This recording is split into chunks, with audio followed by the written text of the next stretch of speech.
preconditioned by all the media for the past couple of decades to slowly but surely start accepting the existence of aliens and UFOs.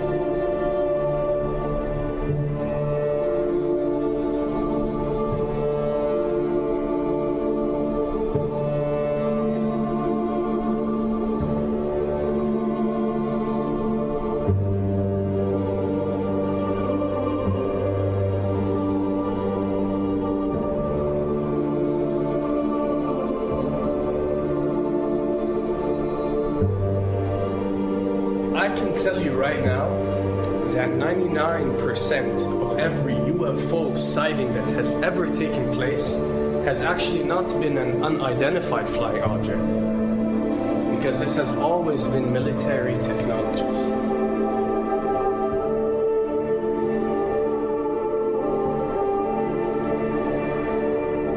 Another thing I'd like to point out is surveys and questionnaires. You know, we get surveys and questionnaires all the time, sent out by the state or by the government or by our rulers and our officials and so on and so forth. Do you really think that these ruling powers care about what you think? Do you really think that they're waiting to ask you and receive your answer before making a decision? What happens with these questionnaires is that they are released. For example, what country do you think the US should attack next?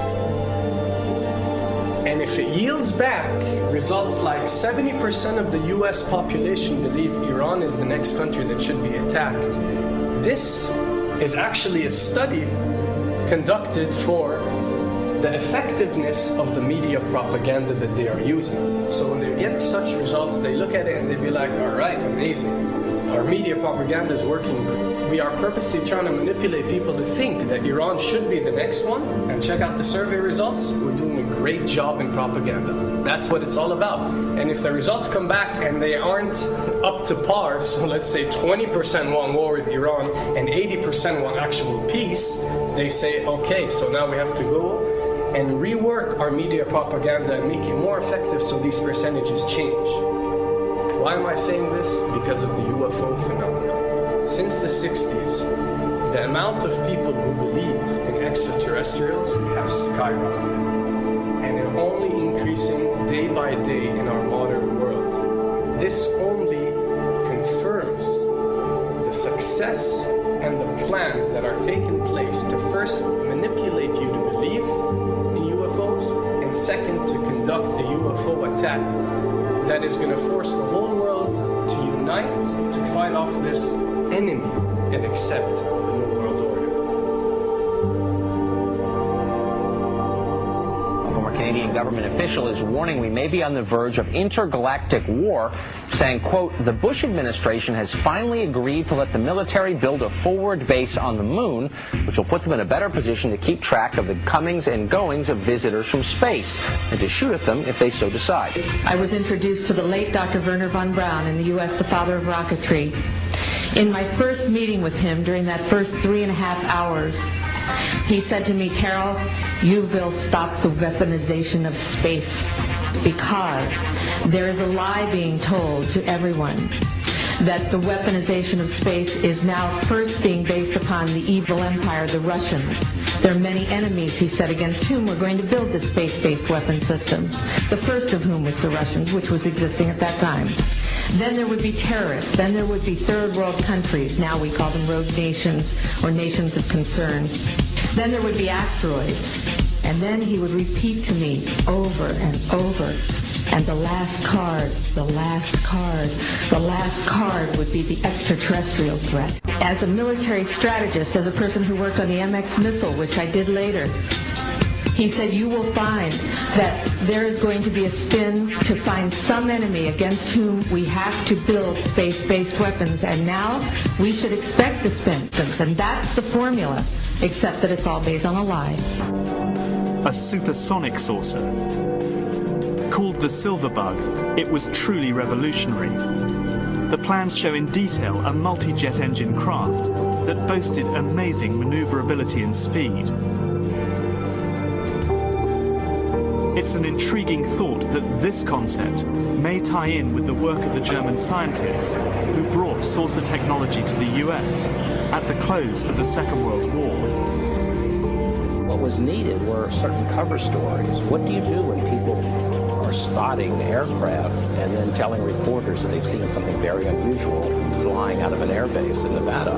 And frankly, this was the origin of a lot of the sightings that took place in the mid-50s, 1954, 55, 56, of unidentified flying objects, the UFOs. So the CIA was involved in encouraging people to believe that, yes, they saw UFOs, and the CIA and the military tried to be very helpful to reporters to get these stories out, to divert the attention of the country, and particularly the people in this region, about what they had actually seen. Mexican Air Force pilots capturing on videotape what are said to be 11, count them, 11 UFOs. The Mexican Air Force has released a video that some of you are going to find difficult to believe.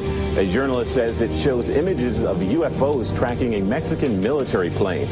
So what's the truth about UFOs?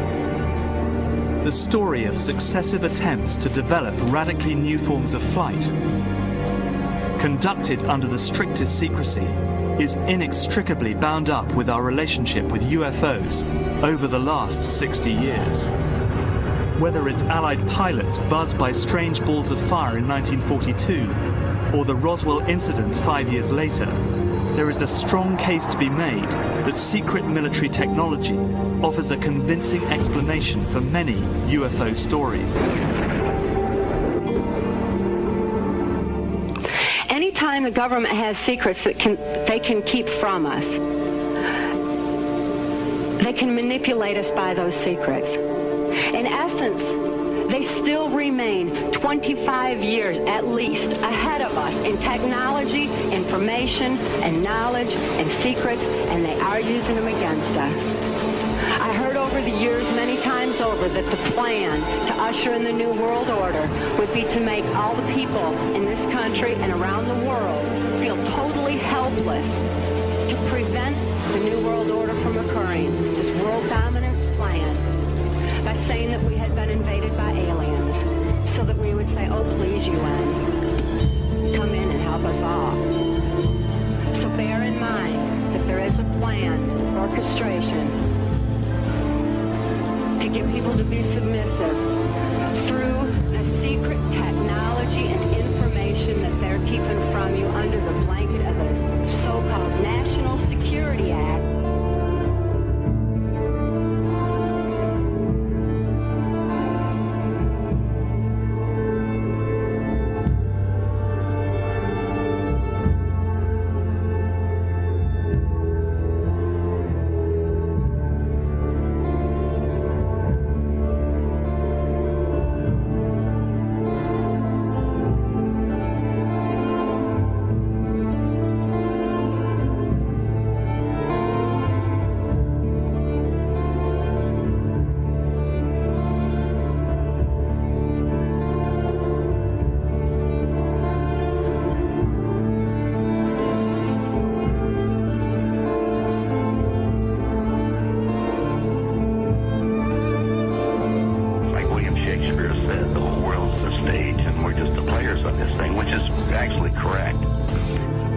Perhaps we need some outside universal threat to make us recognize this common bound. I occasionally think how quickly our differences worldwide would vanish if we were facing an alien threat from outside this world.